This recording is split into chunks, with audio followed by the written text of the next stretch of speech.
জাতি যদি বলে যে না দেওয়ান ভাইকে বলে যাব, চাইলেই কি বলে যাইতে পারবে? আমাদের সবার ঘরে কোরআনুল কারিম আছে কি নাই? কোরআনুল কারিমের আয়াত সংখ্যাটা বাবা দেওয়ানবাগি 6236, সেটা বাবা দেওয়ানবাগি প্রমাণ করছে। এখন কোরআনুল কারিম পড়তে গেলেই এটা নিয়ে আলোচনা হলেই এটা নিয়ে আলোচনা হলেই দেখবেন যে বাবা দেওয়ানবাগির এই সংস্কার চলে আসবে। যে মানুষ এক সময় জানতো 6666 আয়াত, কিন্তু দেওয়ানবাগি হুজুর আয়সা এটা সংস্কার করছে, ভুল থেকে মানুষকে শুদ্ধ জানাইছে।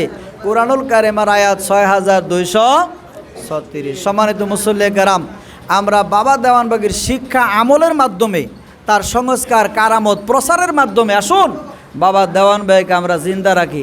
বাবা দেওয়ানবাগি রুহানিভাবে জীবিত আছে, এটা বক্ত মুরিদ ছাড়া এটার হাকিকত সবাই বুঝে না, কিন্তু সংস্কার কারামত তুলে ধরলে, শিক্ষা তুলে ধরলে, জীবনী তুলে ধরলে এগুলো মানুষ সবাই জানতে পারবে।